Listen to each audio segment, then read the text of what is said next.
WBNE. Hello, and welcome to episode 34, all about The Black Gate is Closed. Chapter 3, Book 4 of the Two Towers, being the 34th part of That's What I'm Tolkien About.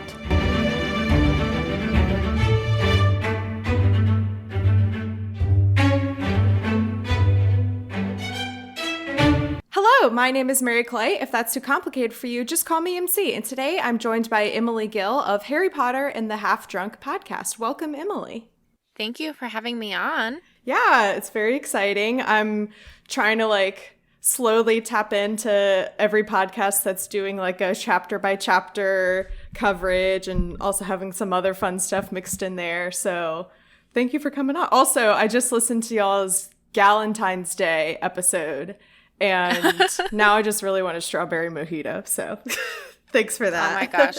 They're so good. So good. Yeah, our podcast is super fun. Right now we're doing deep dives into the series. So we split the books up into 4 parts and kind of dive in and then do a movie comparison. Yeah, it's just super fun. We have drinks of the week every week, and it's me and my best friend just kind of shooting the Shire every week. So nice. That sounds nice. All right, cool. So jumping in with, actually, first I want to ask you, how did you get into, what's your background with Lord of the Rings? How did you get into that? Well, I was kind of raised on it. So my dad, who has been on our podcast before, kind of inspired my love of literature and sci-fi and kind of all things nerd, if you will.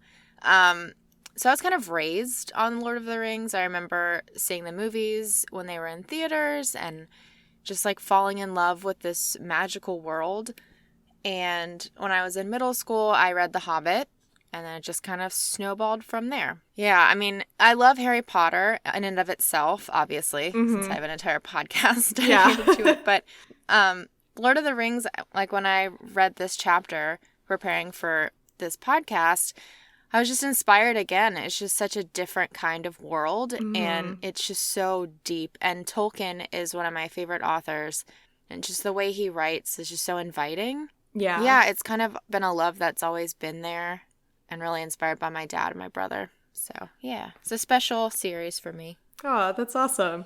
Yeah, I've gotten a couple questions or comments about what do you like better, Harry Potter or Lord of the Rings? And I'm or what is the better series? And I feel like they can't even be compared because Tolkien's writing style is so unique and intense in a way that I don't think any other author today does.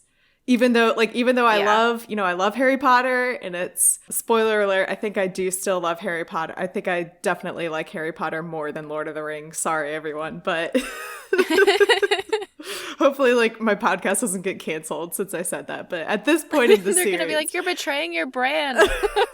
I definitely still enjoy Lord of the Rings, but as far as world immersion, Harry Potter's excellent. But Tolkien's writing is it's fun because just this morning I was editing the episode that will come out as we're recording this. It's the episode that'll come out tomorrow. And we spent 5 minutes talking about this one paragraph where he was describing the landscape and the personification and the imagery and descriptive language and everything that he uses is just unlike anything else that you'll read today. Right. Yeah, no, he is just an incredible author. And now I just want to dive in and reread the series all over again. Yes, so do it. Do it, and then you can listen along with me as I'm reading it, and then I'll say something really dumb and you'll be like, that's so wrong, but she doesn't even know it yet. No, I would never.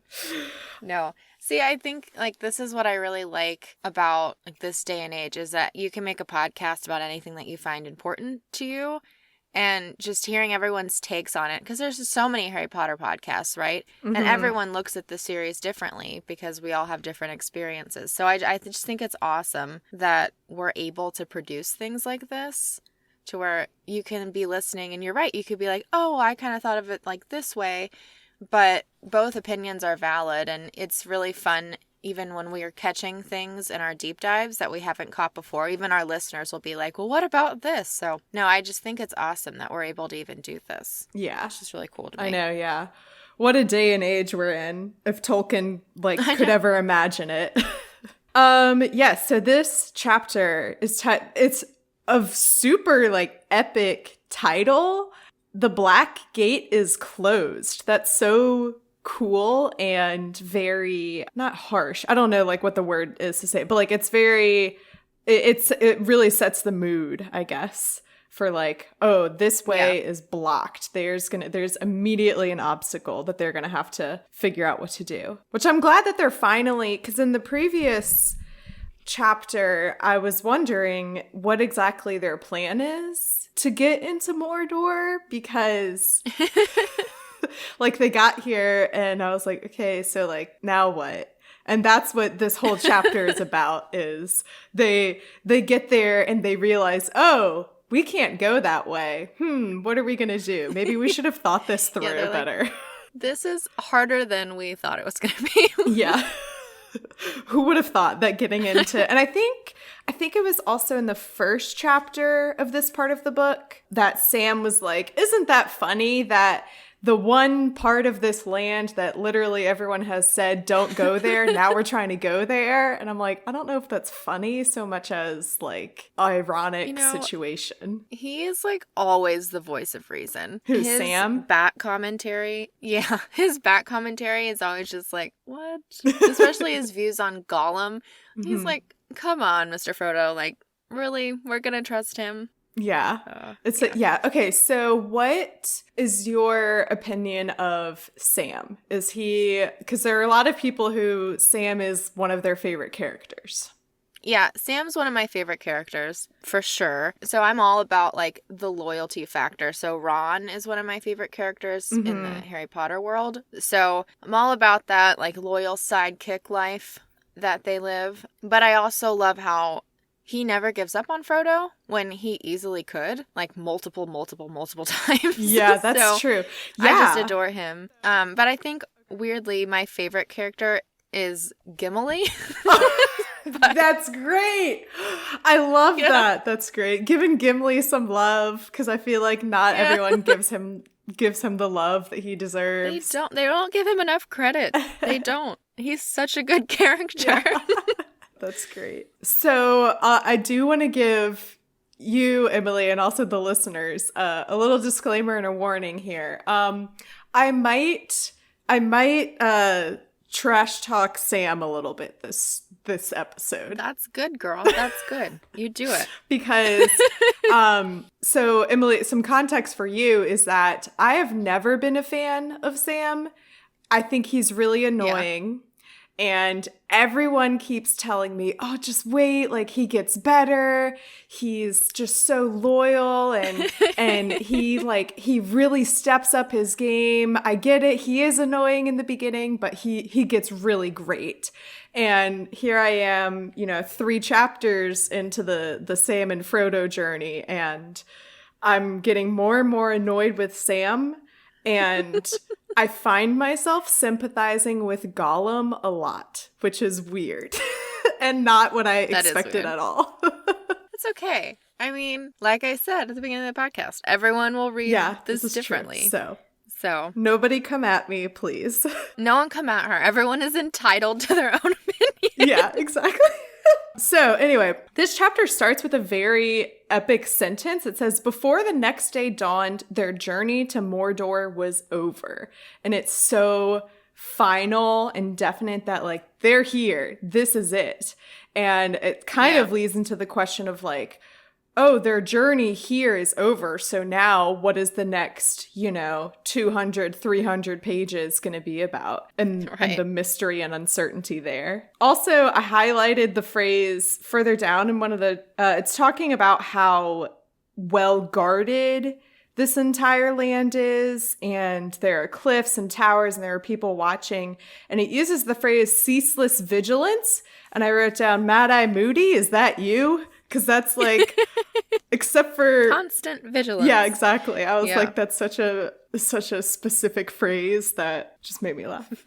But yeah, Tolkien spends like a solid full page and a half, depending on like what version you have of the book, just describing how well guarded Mordor is, and basically just setting the scene that like they are not getting into Mordor easily.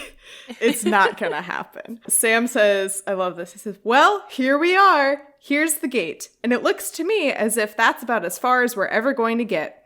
My word, but the gaffer would have had a thing or two to say if he saw me now. Often said I'd come to a bad end if I didn't watch my step. I love that because he's like, he'll probably say, I told you so when I die here, because we're all gonna die here. We are never getting into Mordor, and, well, too bad. This is as far as we're gonna get. Oh, well. And I love that this is the first character dialogue of the chapter. Yeah. Sam basically being like, well, you know, we tried. We're here.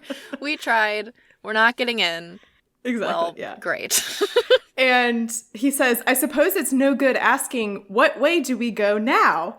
And just once again, I'm like, seriously? You had all this time traveling to Mordor to think about how are we going to get there? What way do we go? And I just love that they're literally standing there like, and they're only now contemplating what they need to do next. This is why Sam and Frodo are so great, because they don't have the Hermione character. It's literally if Ron and Harry were just doing it. Like, that's so true. Don't have the Hermione character telling them what they need to do. That's so true. So it's like they procrastinate up until they get there, and they're like, "Oh, Shire. Like what? Like what do we do now?" That's so true. So I had to cut this out of the previous episode, but I brought up that, I think the reason that there are no female characters in the Fellowship is that this story would be so much shorter if there was. Like, if there was that Hermione character in the Fellowship. It's so true. They would, they would have a solid plan. They would have they would have 3 backup plans. It just would have gone so much smoother. And so I have to convince myself that that's the reason why Tolkien didn't write a lot of female characters in here is because the story would have been over way too quickly. It gave him a lot more content. Yeah. Basically. Just having a bunch of men there are so around. many great characters, but you're right. If there was a female character in the Fellowship, I feel like it would have been a lot smoother. Yeah. She would have told them exactly what to do, when to do it. They would have stopped and asked for directions every now and then. Yeah, exactly. So... Yeah, they need a Hermione in this book. I know. Oh, so bad. So bad. So then Gollum says, he was like, well... Technically, I never said I would get you into Mordor. I said I would get you to Mordor. And we are here, and my job is done. I'm like, well, I mean, he has a point. That is correct. He's not wrong. And then I love this. Sam says, then what the plague did you bring us here for? And I was like, oh my gosh, that's it. I've been waiting this whole time to see, because early in Fellowship of the Ring, I misread a phrase that someone said where it said, now what in the Shire is he looking for here? And I thought what in the Shire was a swear or a curse. And it wasn't. It was just saying like, what are they here in the Shire looking for? But here it is, 600 pages into this book. It's a Hobbit swear. What the plague did you bring us here for? And I just love this outburst from Sam because he's been pretty reasonable and level-headed, but we see this moment of anger and frustration. He's like, are you kidding me? Why do you think we would have brought you here if we didn't want to go in? Yeah, he's like, really? You're not that stupid, and we're not stupid. Yeah. So, well, they might be a little stupid towards the end of this chapter. Yeah. Oh my gosh. So much stupidity. So much stupidity. Yeah. So, and then Frodo jumps in and says, he's like, Smeagol's right. I only said that we needed directions to Mordor, and I didn't say that he needed to take us into Mordor because I'm planning to do this alone. I'm going to go in by myself, and I'm not asking for either of you to come with me. And obviously, Sam is not gonna just be like, okay, bye. I'm going back. Peace out. Going back to the Shire. Yeah, Rivendell. And Gollum has now pledged his loyalty to, well, not to Frodo, but to the ring. And also is at this point that I was like, oh, Gollum doesn't know that Frodo is intending to go into Mordor to destroy the ring. He's thinking that Frodo is going to give the ring to Sauron. And I don't know, it just never occurred to me that Gollum doesn't know what Frodo intends to do with the ring. Well, I don't think in his wildest dreams would he ever expect someone who has the precious to destroy it or want to destroy it. Yeah. Because he's so overtaken by his love for this power, as has everyone else who's ever worn it, right? So I think it just kind of would blow his mind if Frodo was like, no, we're actually going in to destroy it. He'd be like, why? Yeah. Why are you doing that? I mean, you have all this power right now. Yeah, it's like, why are you not harnessing it? I don't get it. Why would you do that? This is the best thing in the world. It's kind of like how, honestly, it's how a lot of things in Harry Potter work. How, like, with the Sorcerer's Stone, Quirrell couldn't get it and Voldemort couldn't get it because they never would have thought of someone who wants to have the stone but not use it. And then also kind of similar logic applying to the Elder Wand, that it would never occur to Voldemort that, like, I just mixed up what happened in the movie versus the book, where in the book, the correct version is Harry uses the wand to repair his wand, his Phoenix wand, and then places it back in Dumbledore's grave. And the Elder Wand is going to die with Dumbledore, and that's great. Or it'll die when Harry dies. As opposed to the movie version where Harry literally snaps it in half and throws it off a bridge. Just saying, that's the Elder Wand. Most powerful wand in the world. With that, we'd be invincible. Yeah. In the movie version, when he, like, Katie Herons it and, like, breaks it up like he's going to give it out to people. Yes! It's just... I mean, it's just plastic. It's really just...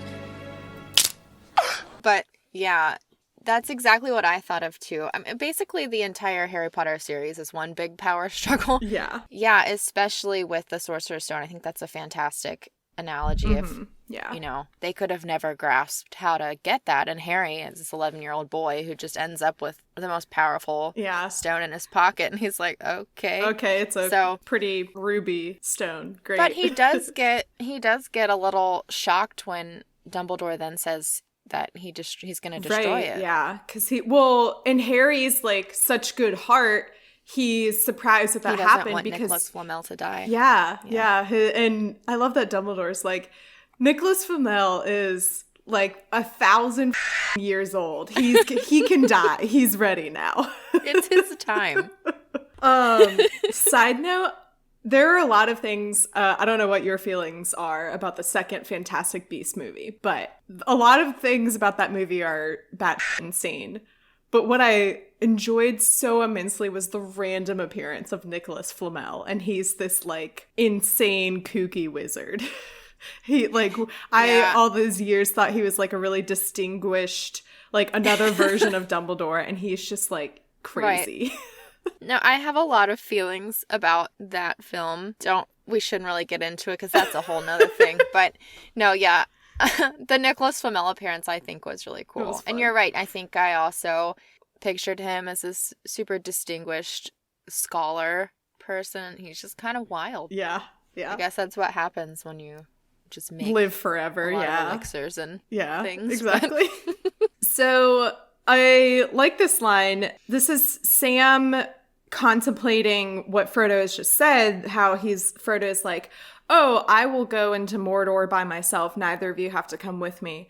And this is like kind of Sam's inner monologue. Being a cheerful hobbit, he had not needed hope as long as despair could be postponed. So I like that Sam's philosophy this entire time has just been denial, where it's like, I don't have to think about that right now because we're not in Mordor and I'm sure it'll all be fine. So, you know, who needs hope when you have denial? Yeah, I don't know. I feel like he just tries to not think of anything super dark, which is unfortunate for him in this entire series. But yeah, It can be poor hard to Sam. make your mind go that way, but which I get. Yeah, but like, what a great quality to have to not make your mind go that way. I know. 'Cause Yeah. I think that personally, I'm like the complete opposite of that. That's all I would be thinking about is the whole way. I'd be like, how the hell are we gonna do this? Like, Yeah. how are we gonna get into Mordor? How are we gonna destroy this thing? Like, We're all gonna can't deal die. with This is bad.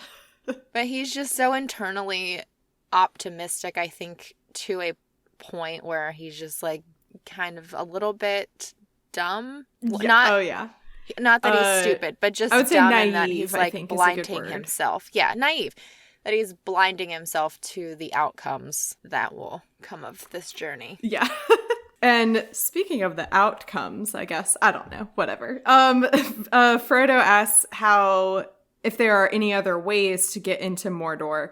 And Smeagol, this is when Smeagol is like, oh, you want to get into Mordor? I mean, okay, but I wouldn't recommend it. He's like, are you sure? It's like, are you sure you want to do that? But all right. And Gollum is like, yes, there are a couple of other ways and I can lead you and I'll do that. And this is when Sam, a lot of this, I kind of am just now noticing that whereas in Fellowship, a lot of the inner monologue was from the perspective of Frodo, I would say the majority now of the inner monologue is from Sam's thoughts. And I think that's interesting because then we only have like an outside glimpse of how the ring is affecting Frodo. Whereas I feel like it would be a lot darker and angstier if it was Frodo's inner monologue. But Sam, it says, to all appearances, Gollum was genuinely distressed and anxious to help Frodo. And so this is kind of when his suspicions kick in and he starts thinking. And he says, Sam's guess was that the Smeagol and Gollum halves, or what in his own mind he called Slinker and Stinker, had made a truce and a temporary alliance. Neither wanted the enemy to get the ring. Both wished to keep Frodo from capture and under their eye as long as possible. So 2 things. First, I'm like, Sam, I know you don't like Gollum, but I think it's a little unnecessary. You've gone a little too far when you're calling him Slinker and Stinker. That he's like made up these mean nicknames for him in his head. And then 2, I feel like Gollum's goals right now align with a lot of Sam's goals, and he should play that to his advantage, where Gollum also doesn't want Sauron to get the ring. That's a plus. And he wants to keep Frodo safe. And I think that's a huge plus. And I really feel like this is where I was starting to, I was like, am I like Team Gollum here?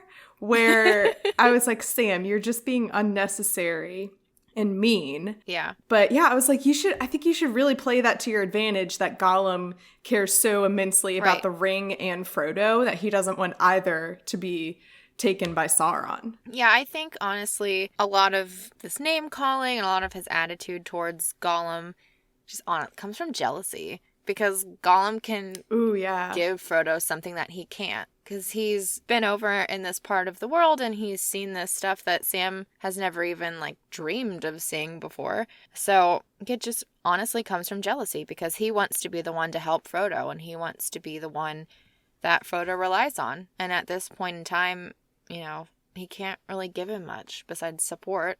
So yeah, I think it just really stems from jealousy. Yeah, that's a great point. Something I didn't think about. And then also I'll give Sam a point here, because then he started thinking about this next thing that I was like, okay, Sam, I understand your logic. I'm not totally Team Gollum. I am seeing Sam's logic here and thinking, and I'm like, yeah, that does make sense. That's also a good point.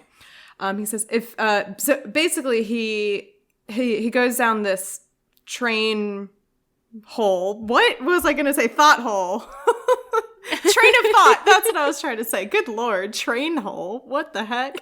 Train of thought.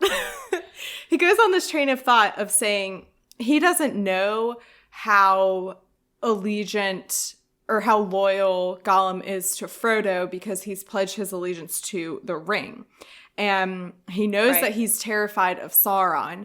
And Sam's thinking that there's also a good chance that to escape Sauron, he could betray them to Sauron and give Frodo and Sam up and say like, hey, look, they have the ring, and he could run away.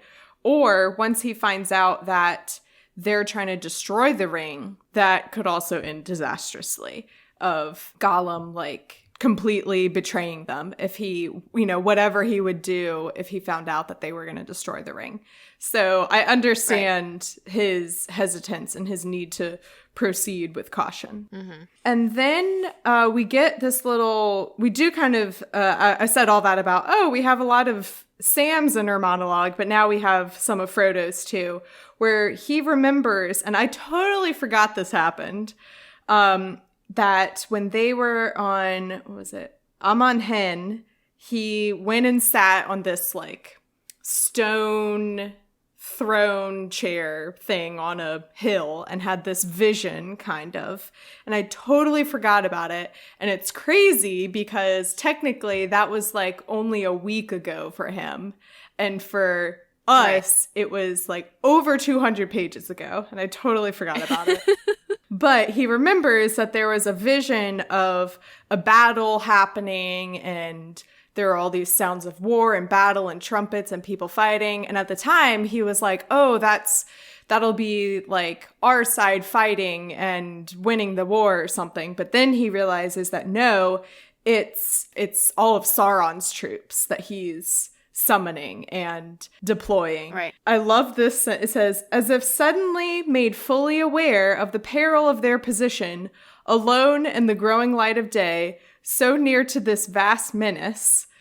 And then he pulls up his hood, and then he's like, okay, let's make a plan. And so I love that it's like only now, after they've been standing there for like a day, or I don't even know, like, I don't even know how long they've just been standing there in the open light, right in front of Mordor with all of these people watching. It only now occurs to Frodo that he's like, all right, we got to get out of here. We got to make a plan. I just like that with all of that, he just puts his hood on. Yeah. Like, well, that'll protect me. It's the elf hood, so who knows what powers it has, honestly, you know? It's just so funny to me that I don't know. Just make sure I'm like getting his hood and putting it on. He's like, all right, guys, it's time to actually figure this out. Yeah, that's the dramatic moment where like the camera swoops in on his face and he puts his hood up and he's like, it's go time. Except for it's Frodo, so it's not actually that epic. It's not as cool as he thinks it is, but he thinks it's really cool. He thinks it's really cool. That's all that matters.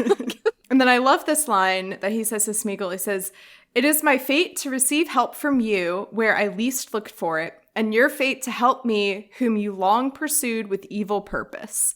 And so I love that there's this overarching fate kind of that's bringing them together, where he's having to trust, kind of also super similar to how it's a hobbit that's carrying the ring, how it's someone that you would least expect to have this great power is carrying the ring. The last person you would expect to have to help them in this quest for good is Gollum, and he's like this embodiment of evil and grossness and just nothing good. Right. I mean, I gotta tell you, if I had the ring, the last person on Earth I would want around me is Gollum. Yeah. Probably. Yeah. I mean, I would never sleep. It was smart for Frodo to be like, don't pledge your loyalty to me, pledge it to the ring, because he knew that was the one thing that Gollum would actually keep. He knew that Gollum would keep to his word if he swore on the ring, because that's the only thing he cares about. Like, I never would have thought of doing that. So I guess I'll give Frodo some props there. He can be smart sometimes. So he goes into like another speech about like kind of literally what I was just talking about, where he's like, you have to promise that you're going to listen to me and you're not gonna screw us over. And if we're all in danger. So if you're trying to lead us if you're trying to trick us, or if you're trying to steal the ring or lead us to danger, there's a good chance you're going to be in danger, all this stuff. And he points out that Gollum has already said, like, just a little while ago when he was saying that they wanted to go into Mordor, he's shown that there's still the side of him that wants the ring, because Frodo says, he said, "Give it back to Smeagol, you said. Do not say that again." And Sam is watching this, and I love this.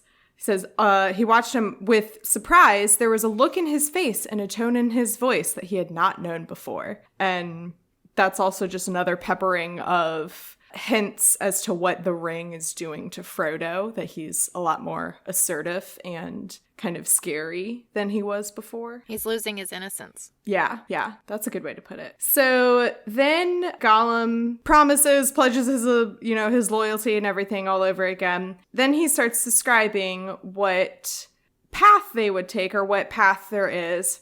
And I tried so hard to find this on the map, but I could not. And it's just like, once again, for so many, like, just, it says the road that turned west of Ethelduath, and then on the right, a road went down to Osgiliath and the bridges of the Anduin. In the middle, the road went on southward. So I kind of had, eventually, I was able to piece together a rough estimate. I was like, I think it's that one, but it's just like, Tolkien is such a great writer, and at the same time, I still have like no idea where they are or where they're trying to get to. Oh wait, where did this happen? There was one point in the middle. Oh, here it is. Sorry, I want to back up to when Frodo is like, well, I guess it's ironic that we all have to work together now. And I love this. It says, "Truly I say and mean," he added with a glance at Sam, "for twice now we have been in your power and you have done no harm to us." So I just love that side eye at Sam, where Frodo's like, behave, please, because this is the only way we're going to be able to do this. And like, also, we're not dead, so we can trust him. He's like, please don't ruin this. Gollum, yes, is describing this road that I couldn't find on the map, but I'm sure it'll be fine. I'm just gonna ignore it and pretend like I know exactly where they are. And he's describing one of the towers, and how long ago it was built. He said one they raised was silver white, called the Tower of the Moon. And Frodo says, yes, that would be minus Ithil, that Isildur, the son of Elendil, built. It was Isildur who cut off the ring of the enemy. So first of all, I was like, thank you, Frodo, for that quick little summary, because I kind of forgot about all of that. And also, it was at this point, 200 plus pages into the book, where I was like, right, the name of this book is Two Towers. At some point, one of the towers, hopefully, is going to come into play. These towers might be important. Yeah, exactly. It's the title of the book. Yeah. It's like when you're reading Harry Potter and Goblet of Fire, and then they bring in the Goblet of Fire, and you're like, oh, this is where it all kicks off. Great. Here it goes. Yep. Here it goes. But yeah, I was like, oh, right.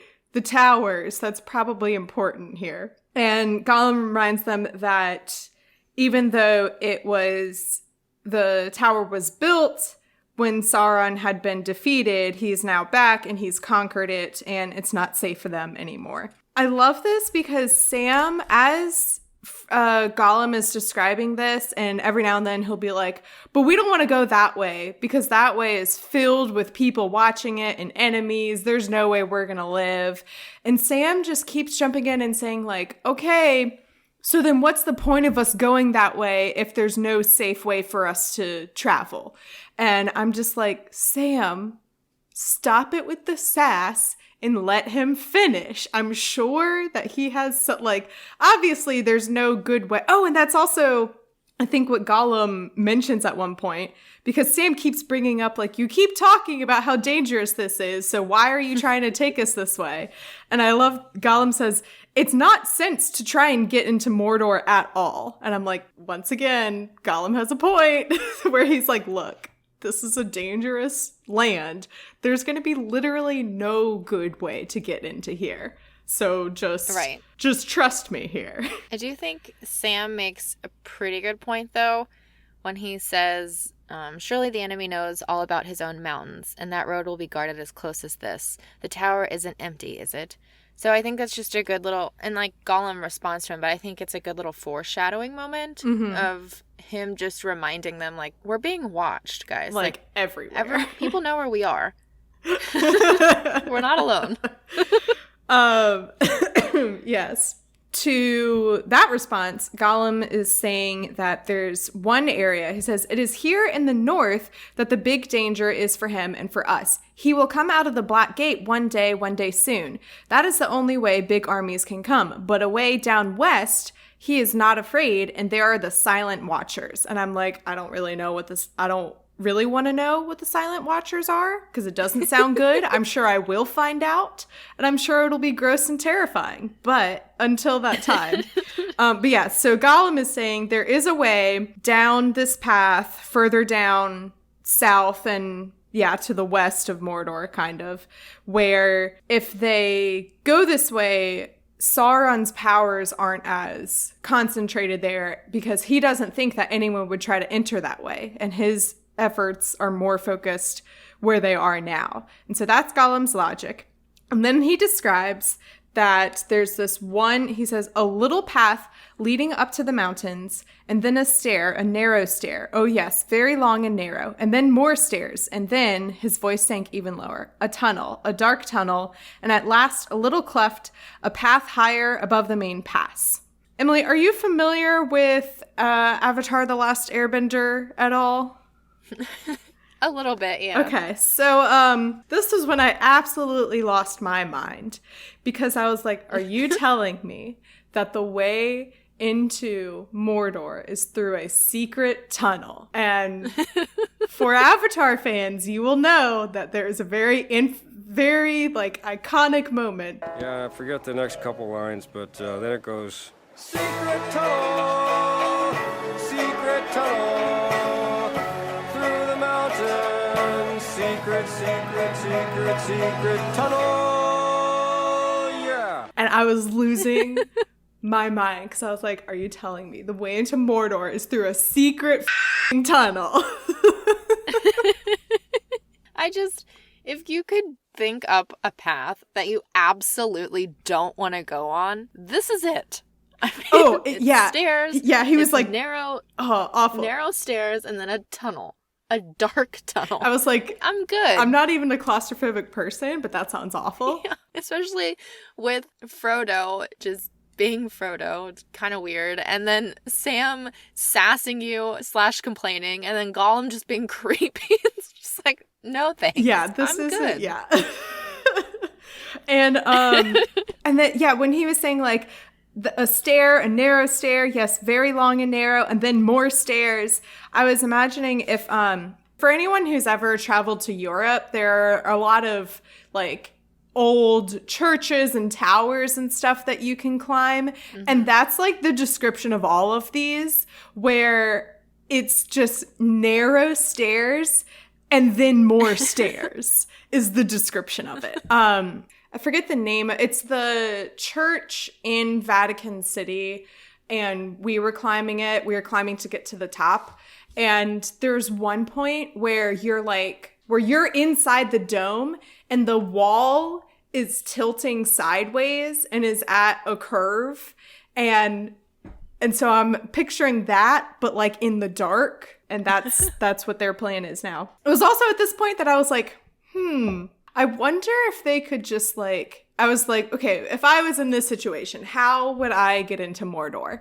And I was like, I would dig a tunnel. I would just start digging. Let's dig a tunnel like a couple miles out and just keep digging. And that's our plan. We'll go underground, we'll go under the mountains, and we'll get in that way. That sounds pretty foolproof to me. And that's not too different from what this is, because they're going through a secret tunnel, but yeah. Secret tunnel. I think at this point, the first time I ever read this, I'm trying to think back. I was like, oh, he's definitely leading them to their death. Because, I mean, does no one else see this? Yeah. And then I don't know. It's not a great situation, which Sam does point out, because he's like, how do you know about this? He's like, Yeah. wait a minute. Sam's line of, I don't like the sound of it at all. Yeah. Same. Sounds too easy at any rate in the telling. And yeah, this is when Sam is like, there's no, like, this path has to be guarded, right? And this is when Gollum kind of starts, like, he's like, I mean, yeah, technically. And then they're like, well, wait a minute. How did you find this? And he's like, well, you see, what had happened was. And they're like, you used this to escape, didn't you? And he's like, yeah, kind of. And this is when, let's see. Oh, yeah. Sam thinks, he says, the escape may have been allowed or arranged, well known in the Dark Tower.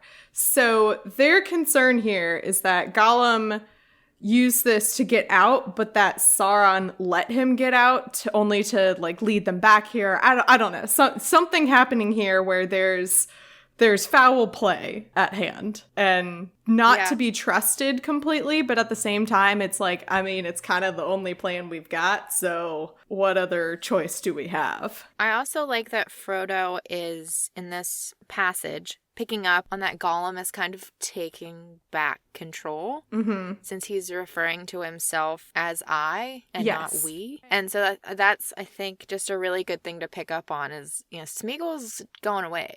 Like, he's not going to be around for very much longer. Like, it's going to be Gollum. Yeah. So. And I didn't notice that. So I highlighted that when he pointed it out. For one thing, he noted that Gollum used I, and that seemed usually to be a sign on its rare appearances that some remnants of old truth and sincerity were for the moment on top. And I was like, oh, that's a great point. I didn't even notice that. That's kind of a good sign. And that's like all it takes for Frodo to be like, yeah, I mean, sounds good to me. And you're not saying we anymore. Okay. Yeah. But I think he sees it as sincerity, but I think this is where I kind of see it a different way, maybe more of in a Sam perspective of, I think Gollum is obviously the more dominant personality. And so when he says I think he's just like going evil. Yeah. I think he's just turning. Makes sense. But I don't know. He's a creepy guy. Yeah. It's like, it's not a good situation no matter which way you spin it, you know? It's really like, it's not good either way. And I like that they have this little, like, I don't know if it's like a Sam thought, a Frodo thought, or like a narrator thought, but I liked it either way. It says, Aragorn could perhaps have told them that name... Wait, let me start over. Aragorn perhaps could have told them that name and its significance. Gandalf would have warned them, but they were alone and Aragorn was far away and Gandalf stood amid the ruin of Isengard and strove with Saruman delayed by treason. So I just love that little reminder of like, there are a lot of competent people who could be with them and tell them what to do, but they're not here right now, and that's why the things that are about to happen are gonna happen. Yeah. Oh, yeah, and then also Frodo he takes this moment to think about how, like, Gandalf is gone, because at this point he doesn't know that, they don't know that Gandalf is back, they don't know that he's Gandalf the White, and he remembers that Gandalf hadn't even mentioned anything about how they were going to get into Mordor. And that was something that they hadn't talked about at all or planned about. And he was wondering, like, if Gandalf himself even knew what he was going to do. But I just always like those reminders of when, like, hey, remember how Gandalf gave absolutely no instructions or plans to anyone in the Fellowship and everyone was just flying by the seat of their pants, and maybe he should have passed on some instructions to people, maybe to Aragorn, in the event of his quote-unquote death. I just picture him and Dumbledore just meeting up and sipping tea and being like, did you give them any direction? No. Did you give them any direction? Yeah. Absolutely not. Yeah, for like the moment where Gandalf is between Gandalf the Grey and Gandalf the White, he is sitting like in the platform 9 3/4 like limbo heaven space, and they're just sitting there talking, being like, and then I fell to my death and they're just gonna have to figure it out themselves. And then Dumbledore is like, that's great, I told Harry that he needs to find 5 other Horcruxes, but I didn't tell him what they were or where to find them. He's like, yeah, I didn't tell him that Snape is actually my secret agent who's been orchestrating this entire thing. That's Oh gonna my be a big gosh. moment. Yeah, like that'll be fun when they find that out. And then Gandalf is like, all right, well, it's time for me to go back to Earth now. Have fun. And Dumbledore's like, you can do that? And then he leaves. God, imagine if Dumbledore came back as Dumbledore the White. That would be... No. That would have been It'd so just much be more extreme. helpful, honestly. But, whatever. Yeah. Then there's a break in the page where, like, time has passed. It says, the day drew on. And I'm like, seriously, guys? You, like, Gollum gave you this plan, and then just no one said anything about it, and then you all just continued to stand there for several more hours, saying nothing, discussing nothing, no decisions What being were you made. doing? Like, they just all stood there in silence. Like, at some point, someone needs to say something and make a decision. And they just sit there. Like, reminding, like, they're literally, like, at the gates of Mordor. Like, oh, and this is when it happens. It says, Sam thought he saw a dark bird-like figure wheel into the circle of his sight and hover and then wheel away. 2 more followed, and then a 4th. They were very small to look at, yet he knew somehow that they were huge, with a vast stretch of pinion flying at a great height. And then, and he covered his eyes and bent forward, cower. So his response to that is not, hey, I think there are, like, flying ring wraiths watching us, and, like, more and more keep coming over here. Maybe we should leave. Nope. They all just sit there doing nothing. And then Frodo also notes, he's like, yeah, I saw those. They are looking for something. The enemy is on the watch, I fear. And I'm like, gee, I wonder what they're looking for. Yeah, it's not just like 3 small people sitting outside of the gates of Mordor. With a ring? They're probably like, Huh? First of all, how did you get here, you little hobbits? And what are you trying to do? Like, there obviously people are watching you. Get out of there. Oh my gosh. Yeah, it's Not rocket science. it's not great. And this is, like, definitely where if they had a Hermione several hours ago would have been like, hey, while we're having this conversation about where to go and what to do next, let's, like, go back into the cover of the tree. I know we don't like the marsh, but at least it's somewhat covered. Like, let's go back in there and talk for a bit and decide, so that, you know, we're not being watched by the several hundred enemies that are in this land. Yeah. As soon as they talked about the path, should have been like, okay, is that what we're doing? Let's Then go. Let's go. Yeah, Let's hightail it out of here. Yeah, I don't understand why there's literally hours that pass and they still haven't decided to go that way. But, I mean, whatever. And then literally even more time passes and they hear all this, like, shouting, and it sounds like an army is coming nearby. And then it says, it leaped into all their minds at once, or it leaped into all their minds that the Black Wings had spied on them and had sent armed soldiers to seize them. And I'm like, thank you for finally realizing that you are being watched and people are after you. Just not the smartest decisions. Just not the smartest decisions. And then Gollum notes that there are these new kind of, he calls them men, but I don't know if they actually are men. They might be some kind of creatures. I think he later says that, like, they're worse than orcs. Because he says they are almost as bad as orcs and much bigger. Yeah. It says they are fierce. They have black eyes and long black hair and gold rings in their ears. Yes, lots of beautiful gold. Also, I like that addition that he's describing these terrifying people and he's like, oh, but, like, the jewelry's really beautiful. They're terrifying, but they're blinged out. Yeah, so like, you have to respect them a little bit. Yeah, like at least they've got a good look going. You know, it's a fashion show. And then this is where I lost my mind and I wanted to, like, quit the book because Sam asks, he says, oh, are those Oliphants? Gollum says, no, what are Oliphants? And Sam stands up and tells this poem, this, like, Hobbit folklore of what Oliphants are. And it's very clear that it's just, like, it's just an elephant, but the hobbits give it a funny name. And I'm so furious about this because it has absolutely nothing to do with the plot. It has zero effect on the story. It has nothing to do, like, clearly, it's so clear to me what happened here is that either Tolkien was being paid by the word, or he, a long time ago, wrote a poem about elephants. And he was like, I'm going to be able to put it in at some point. Like, there's definitely going to be a point in this book where they're going to talk about elephants, and I'm going to put this cute poem about elephants in here, and it'll be fun.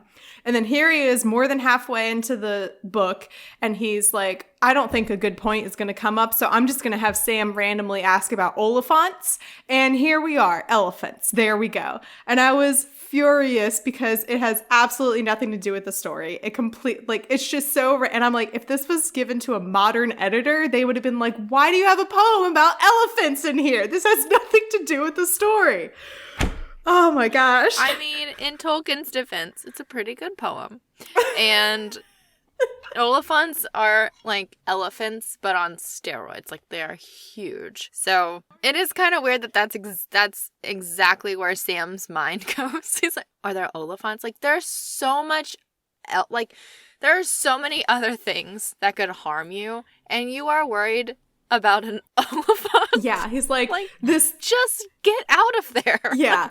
Okay, also, are Oliphants actually giant elephants? Or is that just how they are described in the Hobbit folklore because hobbits are small and everything to them is giant? No, they are actually giant. Oh my God. And so I was very upset about this. And so, because I was like, there are so many other pressing things at play. Like, for instance, how are we going to get into Mordor? Are we going to be trusting Gollum? Is he a trustworthy person at this point? Also, like, what's happening with Gandalf, Aragorn, Legolas, Gimli, Pippin? Like, what's happening with it? There's so many other things going on in this book. And Tolkien was like, nah, man, elephants. It has to be brought up. Maybe he just really likes elephants. Oh my gosh. I don't know.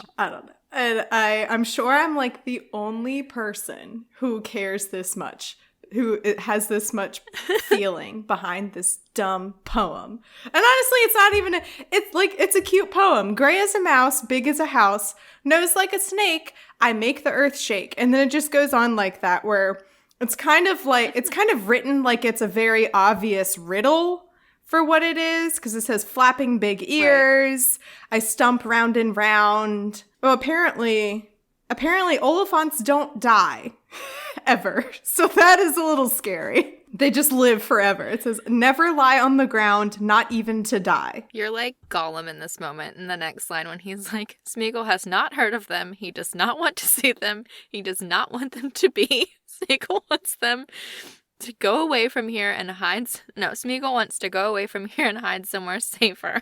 Yeah. So he's like, I'm over these Oliphants. Let's get out of here. Yeah. And like, also I should mention that like the resolution of, are those Oliphants is no, those aren't. Okay, moving on.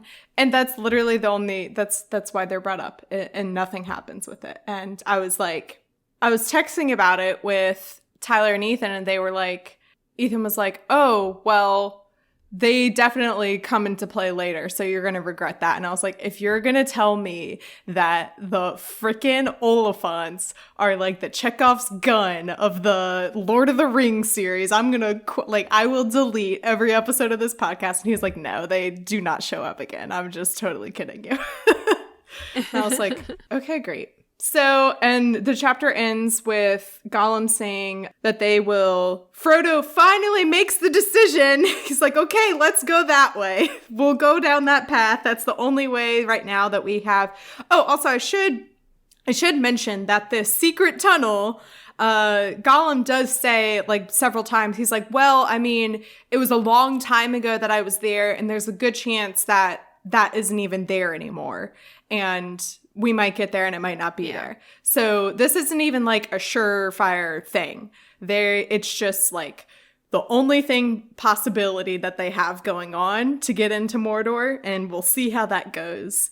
And so Gollum tells them all to go to sleep, and they will travel at night. And that's how the chapter ends. They go to sleep. I don't know if I could sleep there, but I know. Like, also, teach their own, I guess. so the sun, because he mentions until the yellow face goes away. So the sun is obviously out and in the sky. And they're like in an open field. So they're just like lying in the middle of a desert, I don't know, to go to bed. I don't know. Like, the marsh, I guess, must have been really bad if they don't even like want to go over there for cover. So we will see what happens. So is there anything that we skipped over or anything you wanted to bring up that you didn't get a chance to? No, I think we hit it all. Okay, cool. Yeah, this was a fun little chapter. It's always nice when that happens. Yeah, just like a lot of like, come on, guys. Like, let's think through this a little bit better. And that's why Hermione couldn't be there, because they would probably already be in Mordor. They would have already been destroying the ring at this point if Hermione was there, I think.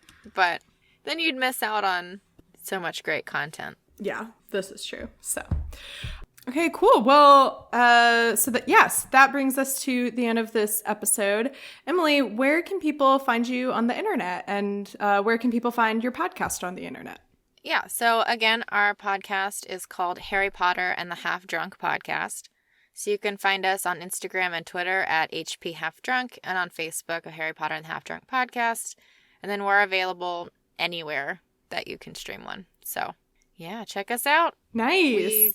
Also, you have great a lot, drink recipes and stuff. But yeah, we do. So we try to tie our drinks in every week. Sometimes it works out better than others, but it's a fun time. That's fun.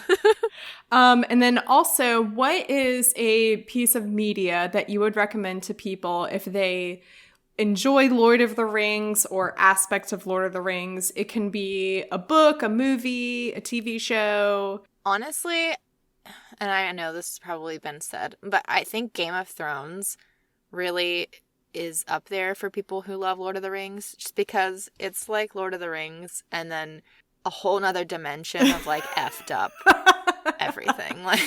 Like you're never gonna be happy. The books, obviously, we're waiting for him to finish the books, but yeah, I mean, the series is just super entertaining, and you know, even though the ending kind of sucked, it's still, I think if you are a fan of Lord of the Rings, you'll be able to fall into that world very easily. Yeah. And become enthralled with it. So it's just so much content too. I should hope so, since George R.R. Martin pretty much copied J.R.R. Tolkien. He did. He did.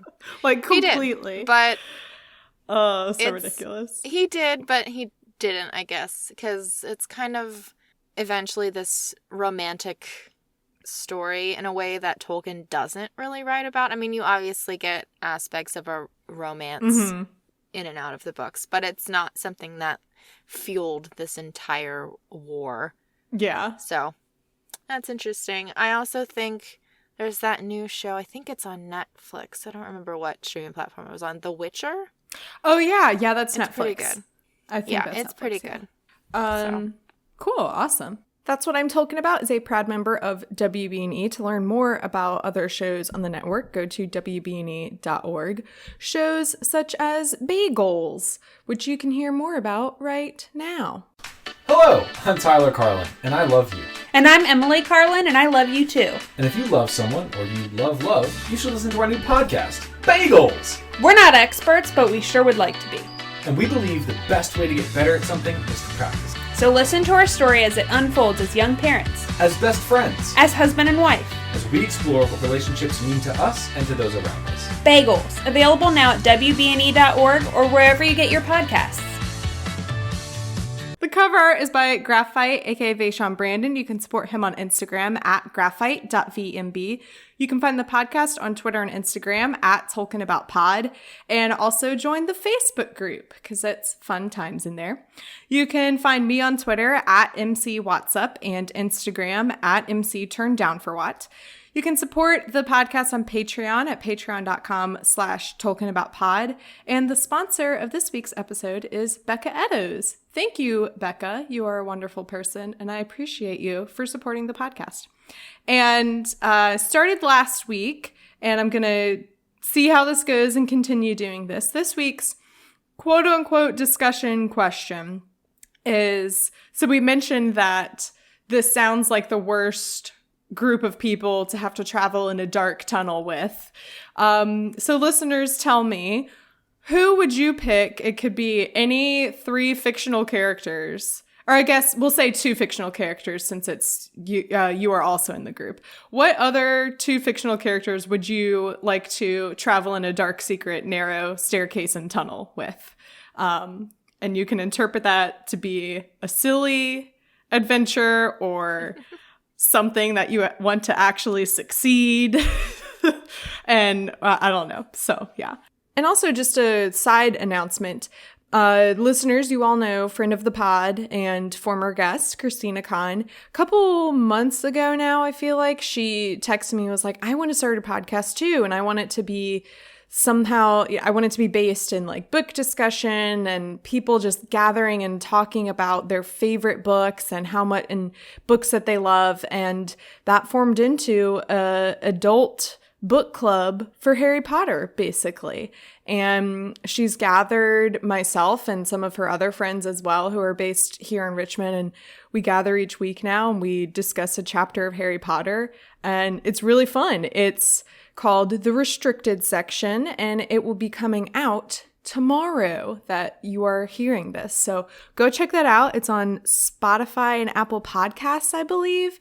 And it is explicit. If explicit content isn't your thing, that's okay. You can pass on this one. But just putting that out there because it's a whole lot of fun. And if you are also an adult who, you know, has a deep love for Harry Potter, I think you'll appreciate it. It's kind of like being a part of a big book club yourself and getting a inside look at our book club. So that's fun. That is it. Thank you, Emily, for coming on. Do you have any final parting words for the audience? No, thank you for having me. And if you guys are interested in 2 girls getting drunk and talking about the wizarding world, check us out. I mean, it sounds great. It sounds great. And that's what I'm talking about.